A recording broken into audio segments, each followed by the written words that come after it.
Hello, Newport News. Thank you for tuning into the first episode of Price Points. I'm McKinley Price, and I'm proud to serve as the mayor of Newport News. I've always enjoyed watching unscripted shows where people of all ages and backgrounds come together to discuss important topics. These shows serve as an inspiration for Price Points. This show will offer differing viewpoints in one conversation. Our panel will not always agree, but we will listen to one another and hopefully learn together. I wanted my first show to discuss how Newport News Public Schools are responding to the coronavirus pandemic. That was going to be our entire topic. But then on Monday, September the 20th, I got the call no mayor, parent, grandparent, or resident wants to receive because there was a shooting in a high school in our city. Now, I am extremely grateful that there were no fatalities. And thank you to the Newport News Police, the Newport News Fire Departments, the Newport News Sheriff's Office, school officials, and Heritage and Huntington communities for their quick and compassionate response. Those who were injured, as well as the students, families, teachers, and staff, continue to feel the effects of the traumatic event. We must do more to protect our children and others in our community from these preventable acts of gun violence. Our first Price Points program may be our most important as we discuss COVID and the youth violence in our schools. My panelists today are Chief Steve Drew with the Newport News Police Department, Rashard Wright, Chief of Staff with Newport News Public Schools, Dr. Kellie Mason, Principal of Warwick High School, and Chantany'ce Martin, a member of the Mayor's Youth Commission. Let's get started. Rashard, once I got the call, it was extremely difficult for me to process what was going on. So how did the schools react, and what was going through your mind when you heard that?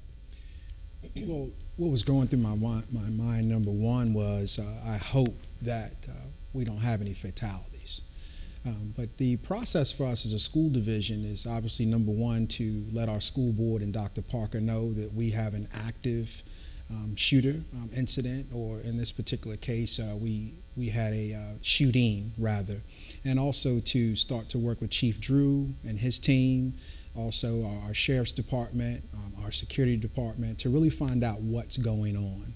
We were all rushing to the scene and also working with our Communications Department under the direction of Michelle Price to really start to get information out to our families. Rushing to the scene, to make sure everyone's safe. And the partnerships, Mayor, that we had built previously, I was really happy to see that everything was coming into place. Very, very challenging, very, very nervous, but we have professionals on site helping to get us information and also make sure everyone's safe. Chief, when you first heard the call, what were your first actions and how did you respond? Well, I'll tell you, just being honest with you, only a few people know. We were in my office, myself and the other assistant chiefs. We were talking about strategies as we move out of the summer into next season. I punched the table that we were sitting at, and everything from there switched into then the training and the thoughts that started going through what we need to do. Do we have officers there already? Do we get to the scene? How many do we have injured? How do we make out notifications? So all those things, it's like a book of pages just slipping through your head of everything that we trained for. Rashard is exactly right. I will tell you, a benefit that we have here is the open lines of communication that were formed years ago and work on daily. There's the principal, the students, Mr. Wright and the administration. But that was the first things going through my head. How many do we have injured? Do we have police, medics, individuals on scene making notifications and making sure that that school's safe? So it was, I can remember when I got home after that night, and it was late for all of us.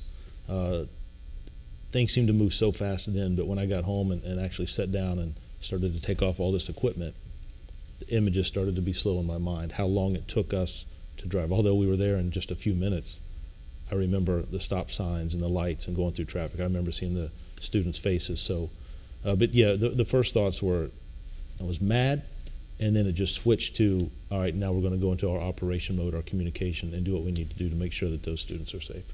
Okay. Chantany'ce, you were a student there, or Yes. you are a student there at Heritage. So what were your first reactions, and how are you feeling now about the situation? Well, my first reactions, I did hear the gunshots. So I was in my classroom during that time when I did hear the gunshots.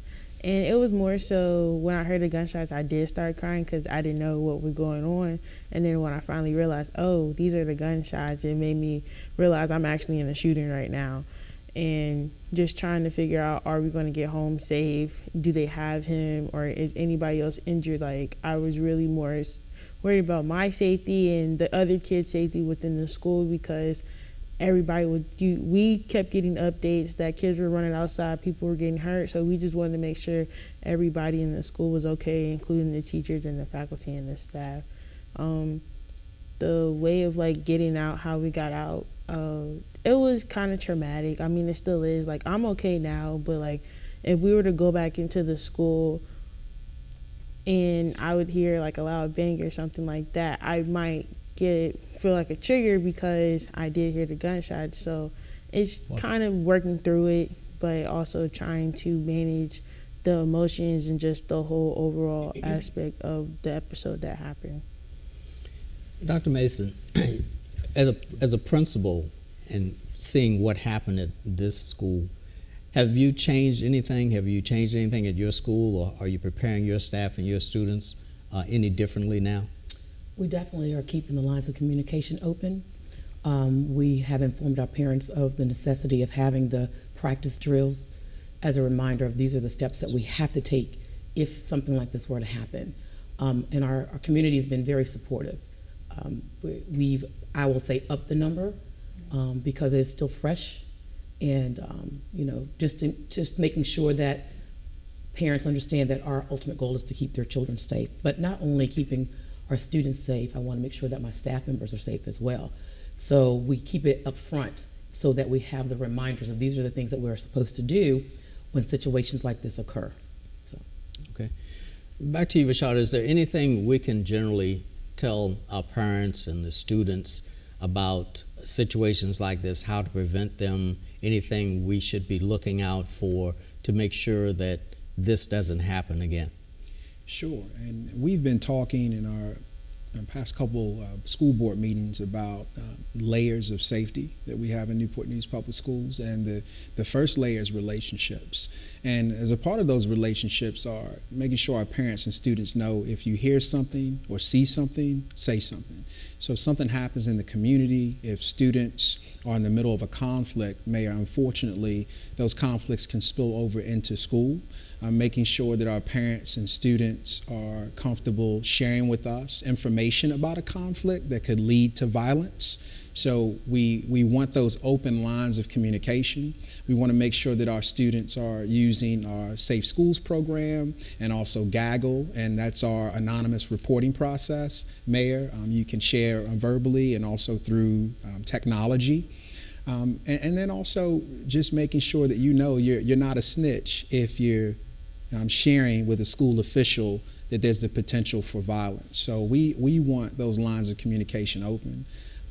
We're just very thankful that we have SROs and security officers that have relationships with students, where students can feel comfortable. If you see Chief Drew, there's a situation that may take place in school. So that's step one for us, Mayor. And of course, as Dr. Mason has mentioned, searches. Searches, random and planned, are deterrents for individuals that may feel the need to bring a weapon to school, whether it be a gun and or a knife. So we need to continue with those protocols and be very consistent with them to deter the possibility of violence in schools. And Chief, are we doing anything differently in the community to make sure this doesn't happen again? Is there anything you want to say to the community and to the students about your concerns and what we may as a community do to prevent such actions? That's a great question. I will tell you a couple of things. I was impressed to see how our systems and processes worked. That day, like you said already, none of us want to relive that. We have seen it happen in other states and other cities across our country. One of the things that impressed me was how quick other entities were there. Newport News sheriffs, our partners with the FBI, our federal partners were there. The DEA task force was there. Officers, of course, from Newport News, and just that around the locality that responded. The calls that came in from different police departments. That was impressive to me. But I could not be more impressed with the way the students acted as we entered that school. And I did. You know, you're exactly right. I saw students that were crying, students holding on to each other. Some tripped as they were getting out of the building. I remember cell phones flying across the floor. That was chaotic. Nobody should have to go through that. But I could not be more impressed with how not only the security staff, but the students and the teachers and faculty that waited to make sure their students got out. Those things, when I sit back, they get me choked up at times to see how much love was going on in there to protect our most valued commodity that we have, our young people. So how do we get better? About a week after, we sat down as a department and kind of whitewashed and went over what had happened, what did we learn, what did we do well, what did we like to see improve on. We even had representatives from DCJS from the state to come down and sit in on that meeting. I wanted to hear about best practices. But I will also tell you that all the training in the world,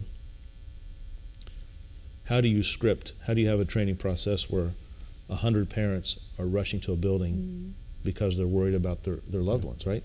You can't inject that. You can try, but you just can't. And there was some confusion at the beginning because so many parents were rushing towards the school to get to their loved ones as we're trying to move students out and create that barrier and safe zone. But I get it.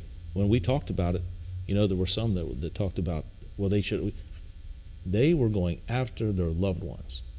And you have to understand that. So I think the officers acted extremely well. The response, getting access to things that we needed to and information. I think Rashard said it best. If you see something or hear something, to say something. And I will tell you, the city administration, our city manager, the school board, yourself, have pushed us so much to focus on technology. We have the ability, when we get information like that on text or Facebook posts or all the different things, and you can probably help me a lot more on all the social media. I'm not even going to try and embarrass myself. But we have ways to track that. Where does that come from? There were several posts a few days after about different weapons on school grounds here in Newport News. We were able to track some of that was coming in Heritage High School in California. But we have the ability to do that because of our investment in technology. What I would continue to tell our community, students, it's about relationships. If you see something, if you hear people talking, years ago we may have looked at that as that's just people talking in a lunchroom. Today we have to respond to that and take it seriously. We learned that from Columbine in every school shooting sense. So I think it's just being aware, parents being knowing what's going on with their students feeling comfortable to talk to police. I think that's why we build relationships. When we go to our high school football games, just to have those interactions. But it's hard. You practice, and you prepare, and you train. But there's no exact manual how things can happen. And I think it's just about working together would be my biggest point. Seeing things in the neighborhood, hearing things, report those. You don't feel comfortable talking to us, principals, school administration, pastors, people in the community that you relate to. I just think those are huge. Don't hold that information in because it could be the difference in somebody getting hurt. Thank you. Well, let's change subject a little bit. Chantany'ce, you've been dealing with COVID now in school, some remote learning, some in-school learning. How has it affected you, and what do you think about this whole process? And are there any suggestions you have, if you could you change things? Well, first off, I wanted to say virtual learning, adapting to it was very hard just because you don't prepare to be at home doing schoolwork.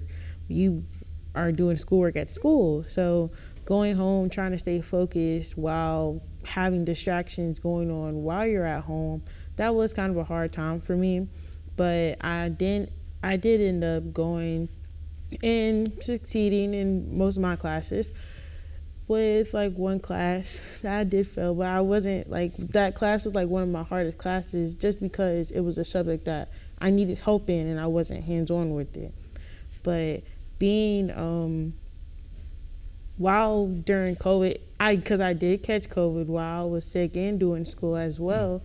So taking time away from that and being virtual with school, it was a lot to manage at the same time. But I feel as if for a suggestion and for virtual, I would want it more so. I know we went back into being hybrid, but hybrid didn't really help because we still weren't, the teachers I would more so feel weren't as hands-on because we were still on our Chromebooks and on our computers. We were just there. It wasn't really like we were still getting hands-on as we were normally when we came back into school this past school year. So I would more so suggest that if we could try to find a way to, like, if libraries were open during this time, or have like student activities open to where we could gather students to be able to go into an area where, hey, if you don't feel comfortable at home, you can come to the library and you work on your virtual here while you get your education and everything, because home isn't always a good place for everybody. Right. Some people don't have the necessities that they need. Some people didn't have internet, and the hotspots that they did provide, some hotspots were going out. So a lot of technology issues were going on during virtual, and I feel as if Newport News did do a good job responding well to our virtual setting because nobody knew that we were going to get shut down. Right. So also being able to just adapt really fast really did help. But I want to be in school. I'm a school person. I want to be in school.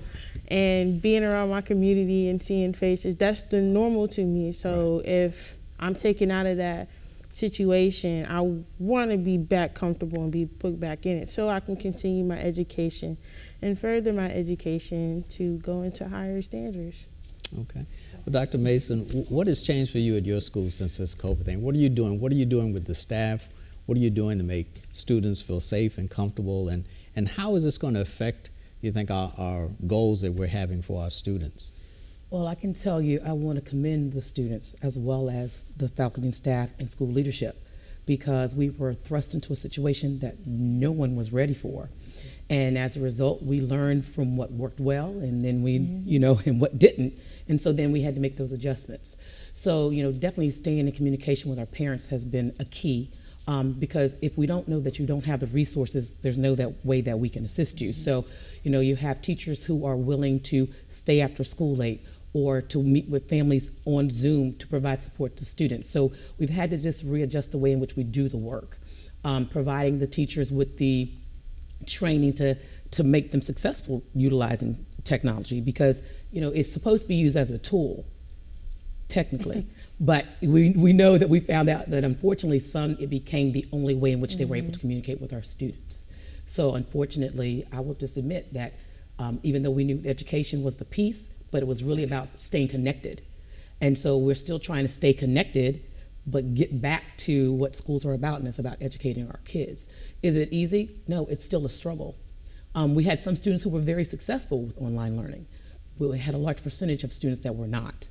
And so even trying to get them caught up to the information that they missed out on because of whatever circumstance. It could have been a situation where we had kids that were in other parts of the country that were still getting their education because it was virtually here in Newport News. And so just making sure that we were making that connection to those families and staying connected and keeping them on track.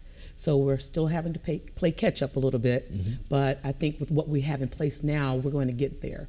But like I said, I have to really commend everyone, because we were literally put into a situation that nobody was ready for, and we were still able to have students to graduate on time, which is always important, and have them ready to go out into the workforce or college. So, okay.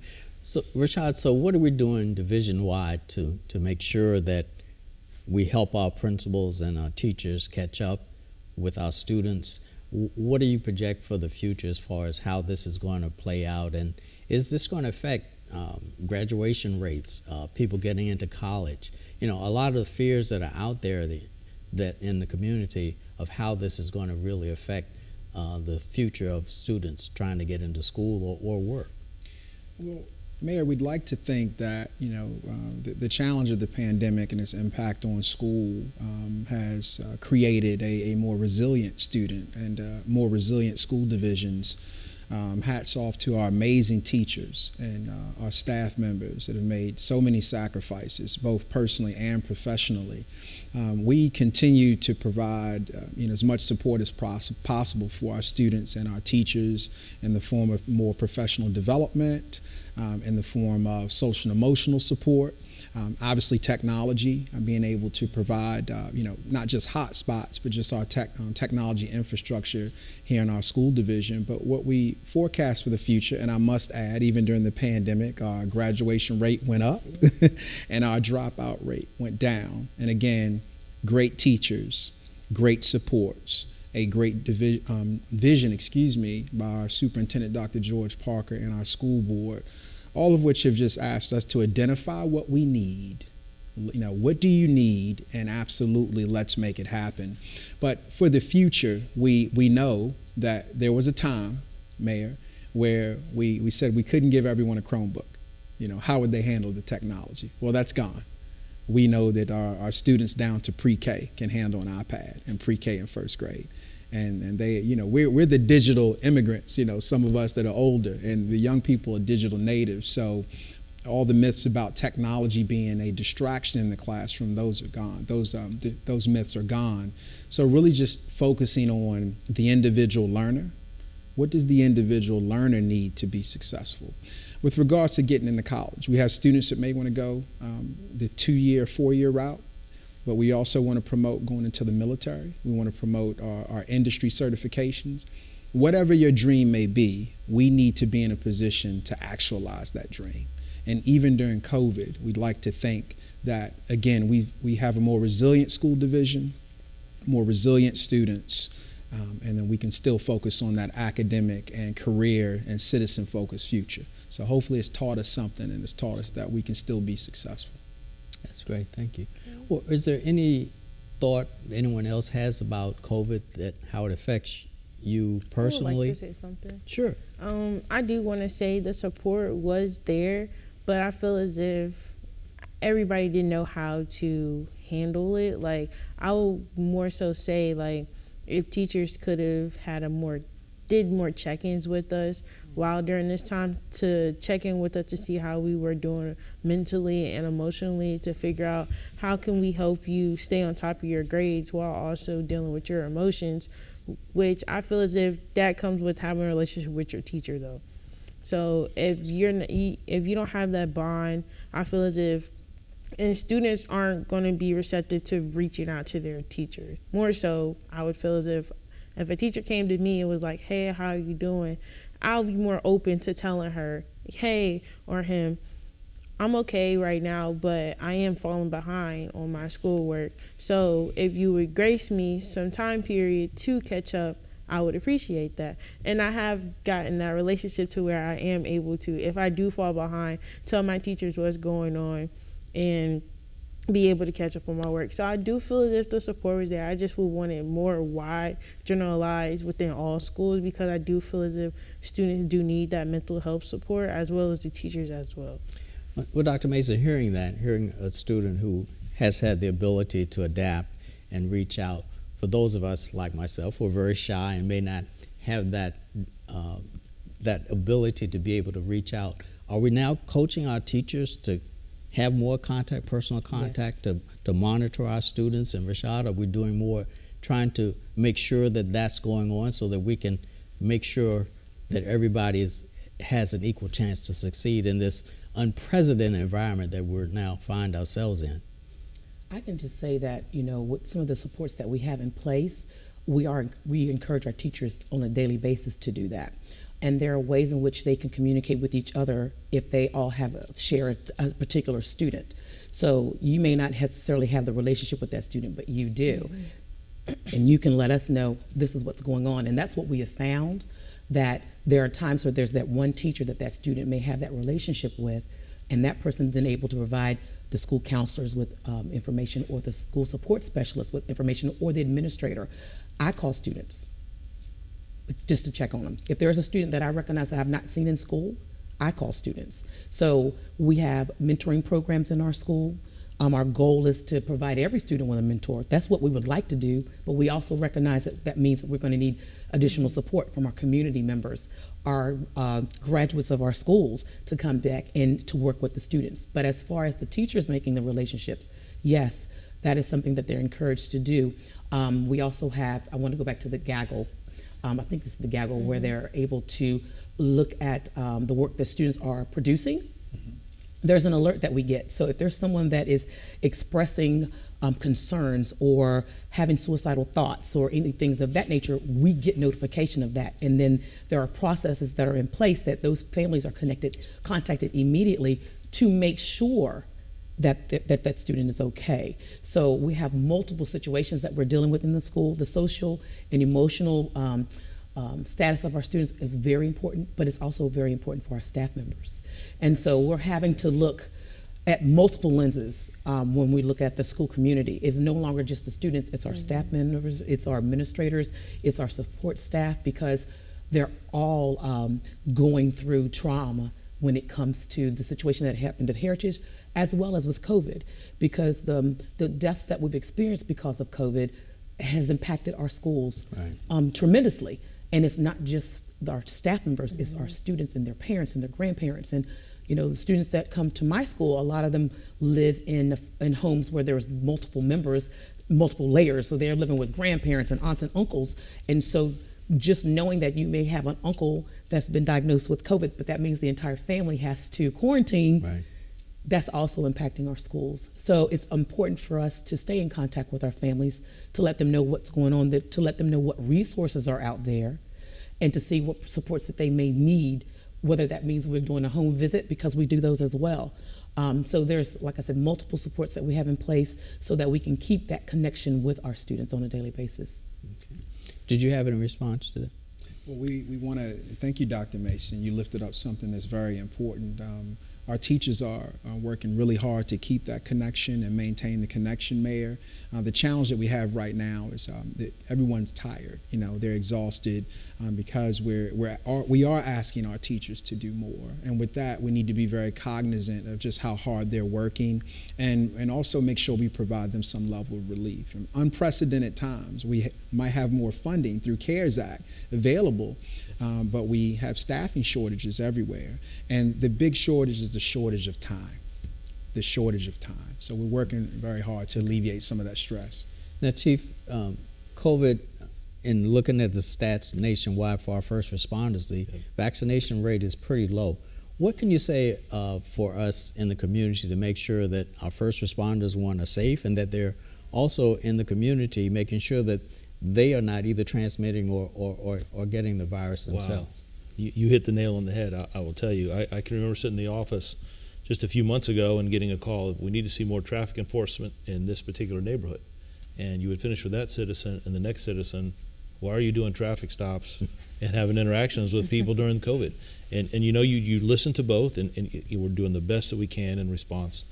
I will tell you, I think the city has done an excellent job in encouraging vaccinations with our city employees, including the police department, the fire department.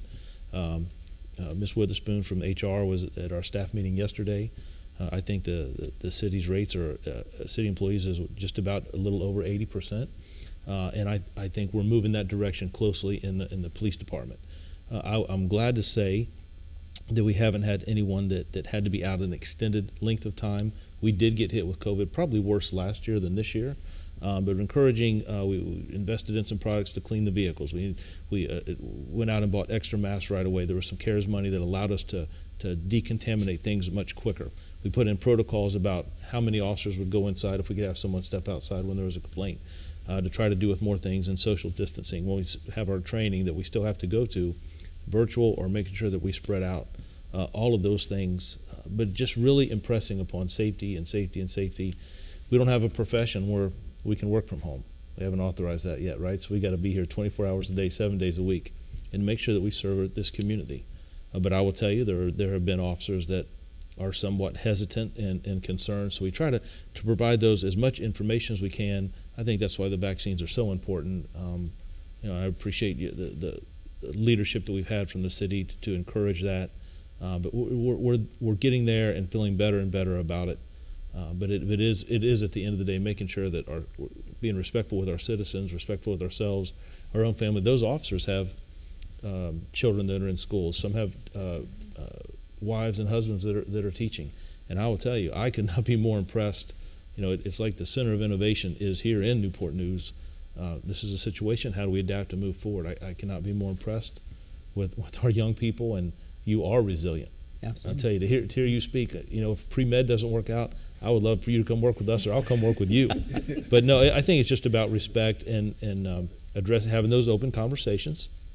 People have concerns, but addressing that, and at the end of the day, we're really just trying to do the best that we can to protect all of us as we go through our lives here and things that we do in our city. Okay, any final points anyone want to make? Anything I didn't cover on those two subjects that just burned? If not, then that's it for us for our first price points. We hope you enjoyed it. I want to thank the panel.